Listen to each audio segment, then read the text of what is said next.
Ruutaan kudhanuu yoo deessee barbaadamtuudha yeroo 50 nan heerumseesaa yoo jettu Meerii dubbatte.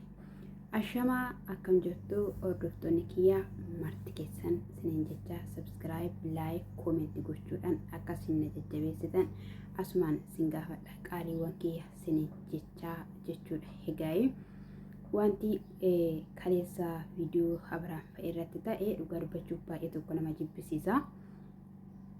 Jalqaba irratti yoo dhuguma Ruutaan Abrahaam faana ciiftee ulfoofteetti ta'e wanta akkanaa kun baay'ee tokkodhaan nama dabbara jechuudha. Maaliif jennaanii abbaa manaa sin barbaadu jedhee fichii yookiin immoo samaana tarsaasee wajjinidhaan deebi'anii dirqamaan isa iyyuu jechuudha wajjiniin ciisanii ulfaa'uu jechuun kun sagaagalummaarraa gargar wanta bahu miti jechuudha. Ani dhuguma Ruutaanii kana goote jedhee amaneetu hin jiru jechuudha. Ani akka kiyyaatti garuu akkasitti jechuudha namoonni tokko kan haasawaatoo jiran jechuudha. Egaa achitti baay'ee bareeda mana jettee daawwal seenti mana jedhamee qalabatii akka hin keeyyanne jedhe jechuudha. Daaniini yeroo kanatti qalabatii keeyyannee xumurreerraa jenna baasuu qabdi baasiidhaan jechuudha. Ati eenyu mirga hin qabdusi wanta xumuramedhasi.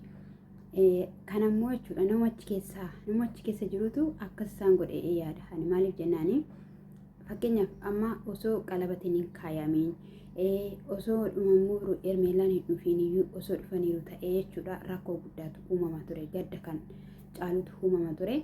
Garuu immoo wanti hundumtu dhumee keekiin illee erga muramee innillee ishee gurshee booddedha jechuudha kan isaan dhufan jechuudha.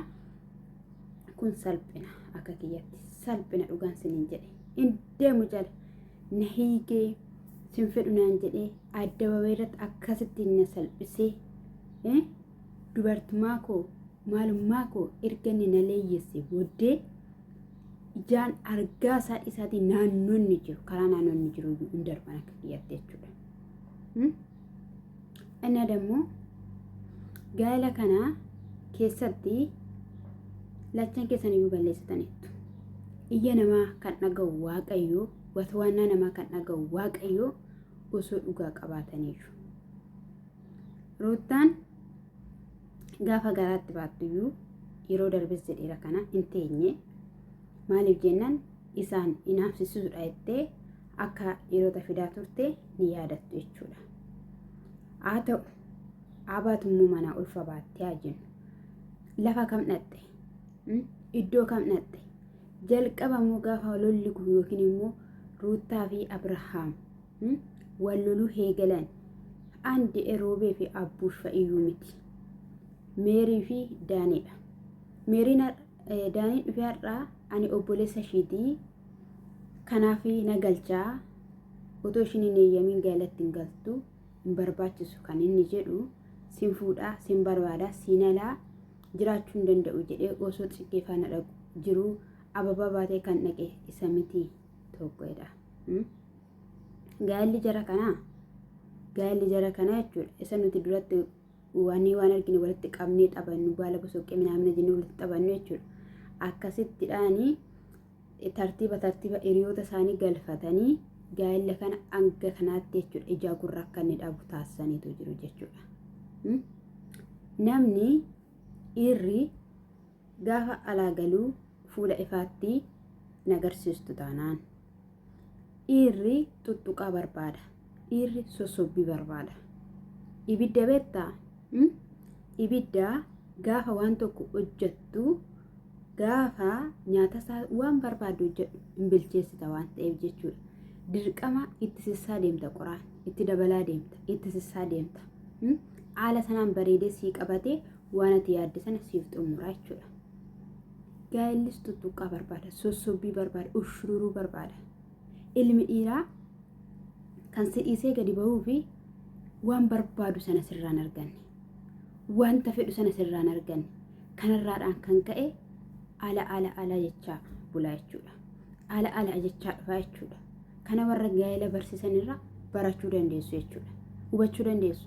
nuti garuu yeroo baay'ee jechuudha iddoo waca akkana iddoo girgirra akkana malee iddoo barumsi gaarii jiru iddoo qasseedhanii barnoonni kennamu hin dhaggeeffannu jechuudha sammuu keenya kanaaf akkasitti kan irra caala namni gaa'ela dhabu jechuudha irra caala manni namaa kan diigamu haala kanadhaan ati heenyu hani heenyu atis kan dhalatte ji'a sagal anis kan hin dhaladhe ji'a sagaleen kuni kinoo akkasittidhaan harka duwwaa nama galcha jechuudha.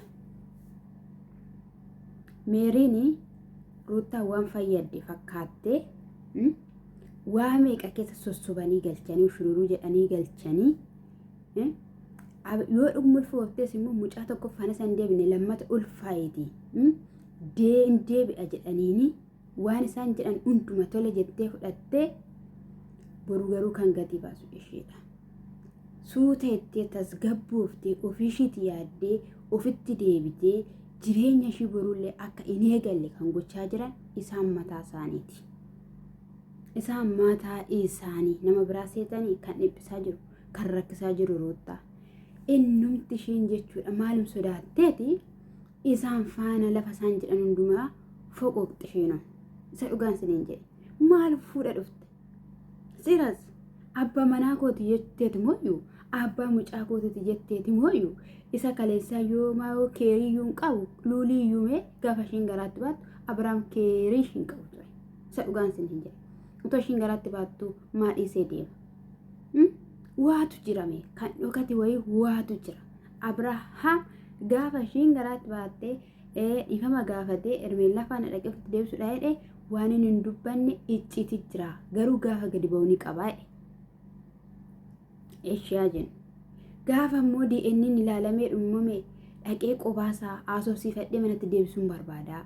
Gidduu kanatti wanti tokko uumamee gargar nu baasu jedhee sossobee abbaan dhufanii sossobanii diddee achi gorsanii achi jabduudha cimtuudha jiraachuu dandeessu qobaashii jedhaniini yaajoo mee jechuudha ati dhala baattee dhiisiiti jechuudha dhala baattee dhiisi qobaadhuma kee ofuma dandeessotu magaalatti hin galiin iyyuu warra mana kireeffattaniituma fa'i jiraachaa turtan jiraachuu maaltu as keessa jechuudha mee isinitti tola sin gammachiisa har'ammoo ilmoo namaa baattanii jechuudha yeroo ammaa kana bara kana keessa dhiirriyyuu nama simata baay'eeyyuu nama simatu amma harka keessatti si galfatu waa yoo ati qabaattee isa xiqqabaatte sanadhaaf harka keessatti si galfatee si faana jiraachuu yoo barbaadeen alatti jechuudha.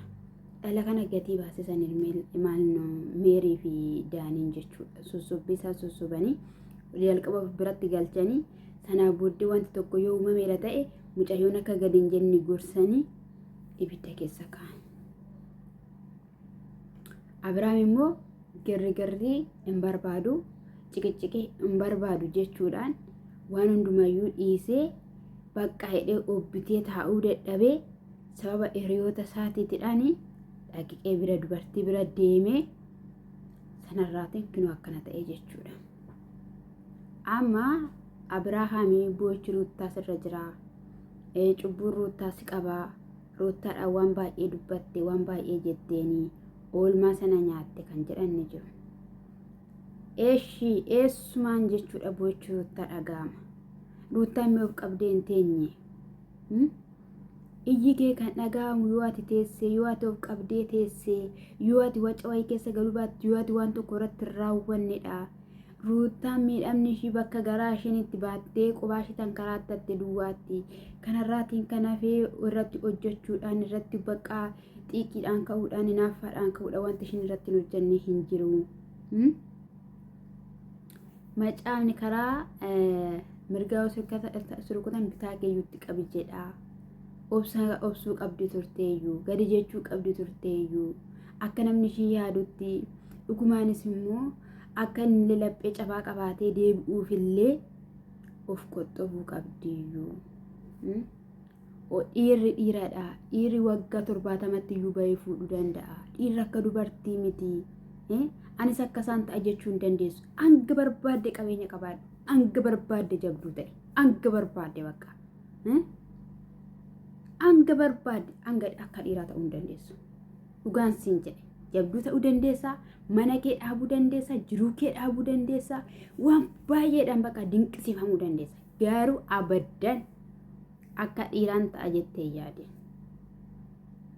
Akka dhiiraan taatu waan barbaade yoo sosa'eera ta'e hir'ina wayii qabda. Kanadha jechuudha. Meeriin immoo waan baay'ee jettee waan baay'ee haasoftee Daaniin illee akkasumadha. Daaniin immoo jechuudha argineerra miti kana dura akkatti inni boochise gaafa isheen dhiifama gaafachuudhaaf turte. Akkasumatti dhiiga boochisan mallee Daaniin. Dhiiga boochisa uma wajjin hin ta'u uma hin fayyadu. Umayyuu hin fayyadu jechuudha. Maanuu dasitaa isaan fidanii dhufanis sobadha. Nan heerumsiisan jennee deemitii heerumsiisii. Kun iddoon kun iddoo qophii keenya iddoo itti qopheeffannedha. Lafa itti qopheeffannedha. Eenyus ni heeyyamee dhuftanii poolisisnitti waamnes hin baafna. Poolisiyyuu hin barbaadu. Gadi darbannes hin baasuu dandeenya. Yoo diddeetta ta'e immoo gadi darbatanis baasu jechaanii ture jechuudha Meeriidhaan jechuudha.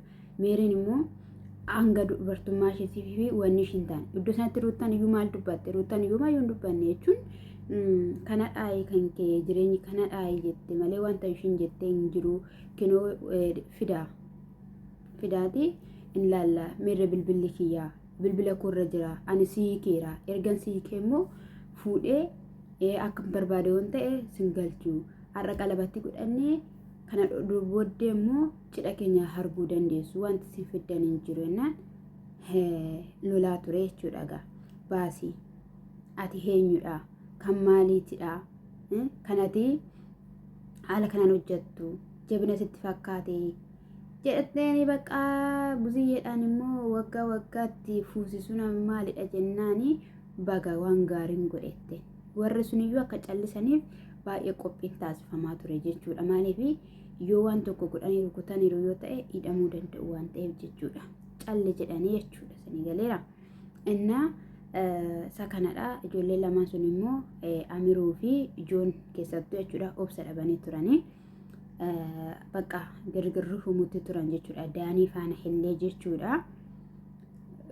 immoo atubazawee waan barbaadan gochuu danda'u garuu immoo rakkoo keessa bu'aa gadda daganaa ture jechuudha booda bakka ishiinis immoo madira keeraa mushurraan illee akka gadi buutee argitaniitoo jirtu jechuudha baay'ee of qabdi jechuudha yeroo kana keessatti xumuraa waan jechuu qabda waan barbaadanaa sawaa jedhanii bakka sawanii erga jedhanii sana booda gaa'ii ati maalidha jedheen obboleessaa Meereeti Hermeellaatiidhaanii obboleettoonni haadha manaa qabu akkasumas illee ulfadha jennaan garaatti hin baanne akkasumas immoo hiikaa taasisaniiru fichi faccamaniiru sakanaaf iyyuu omaa tokkoyyuu miti nuti sifaana naasayin bakka faana naasayin dhiisi akkasumadha warra gadi bu'anidha kan biraas immoo bullee yookiin immoo firfaareen illee hin jiru dhumeera hodhaati bishaan kana dhugaa jechaanidha jechuudha kanii Abiraam ture jechuudha ati bofaadha jetteen jechuudha Abeeliidhaanii Abeel yeroo akkasittiin gadi ishii gafattaree ishii baasuudhaaf jedhu Meeriidhaanii ati bofaadha naan isa kaleessaa waan baay'ee si obseera itti Ruutaan waan baay'ee si obseera amma booddee garuu calsi jalaan jedhu jettee amma booda maal goota amma booda maal fidda ishii gaa'illi kee diigan manni kee burjujjaa jiruun kee burjujjaa maal fidda maal goota wanti ati gootu hin jiru wanti ati gootu hin jiru akka ati ofitti hin deebine akka ati tasgabbooftee waa'ee jireenya keetii yaanni warri sitti naanna'an sirratti xibbaa xibbee taphatanii mana keessi dhabsiisaniiru gaa'ila keessi dhabsiisaniiru dhibbaan dhibbatti gaamantus yoo amanu baattes jechuudha booda egaa obsanii gaafa dadhaban sirban itti ta'an gaafa isaan sirban girri jedhanii yaa'an kun salphina miti gaafa gaagida isaan jedhanii yaa'an simmeetti qabanii manii osoo kun ta'uu baate baruu baay'ee bareedaa jedhanii bakka ishiinis yoo ofitti qabde jechuudha heegregasii Abiraamidhaanii ani kallattii hunduma keessatti iyyuu dhumaayyuu miti akkati gaddituun barbaadu akkati maal taatuun barbaadu jetteeni si faanan jira kanii egaa Hermeellaan jetteen Abiraamidhaanii wanta qaban bakka ibsatanii utuu akkanatti dhugaatillee gaariidha nuti tola ture. Callisuun keessanis immoo baay'ee bareedaadha. Garuu immoo Joo fi Amiroonii hin ariifatina. Calli jedha isaa nuti waan baay'ee dabarsinirra waan baay'ee ta'an iddoo kana geenyerra. Obboleessi ishillee akkasuma jedhe jechuudha. Callisni nuti waan keessummaan sila jiru maal sila ta'eef jedhe jechuudha. Ani garuu achi keessatti nama hin argine maalidha isiniin jechuu barbaada. Akkas kaa hordoftoota dubbiin akkas turte isiniin jechuun jaaladha. Ruuttaan bakka kanatti ishiidhaaf hin malu, lafti kun ishiidhaaf hin malu. Tasgabbooftee ragaa jettee jechuudha. Maaliif jireenyi kun darbe maaliif diigame? Isa dhufuuf immoo qophaa'uun irra jira jettee xiinxaluu qabdi. Ani jireenyuma ruuttaan qabattee jiraattu waan hin beeku maaliif jennaan ishii jalaa baan hin beekanii jalqaba kaasee kilo jalqaba aandi jedhee jalqaba irraa kaasee hangadhaatti meerii wajjin hin jirtu boru gaalatti illee yoo galtellee akkatti ishiin jiraachistu ani hin beeku. Har'a immoo jechuudha dastaan jechuudha galgala kana asgabbitashኛል እኔ ሲወድሽ እኔ ሲፈልግሽ አንቺ ትሸሽኛለሽ። ለምንድን ነው ግን ለምንድን ነው እኔ የሚያደርግሽ ነገር ምንም አይታይሽ ወደለ እንዴ jechuudha dhufa jechuudha tasagaaju hordoftoota kiyya qophaasee jechuu barbaada. Haala kana dhaasa kana isiniin jechuu jaaladha. Kaayii gooftaan kun sinaa eebbisu guddaa sin jaaladha, guddaa sin kabaja. I miss you so much.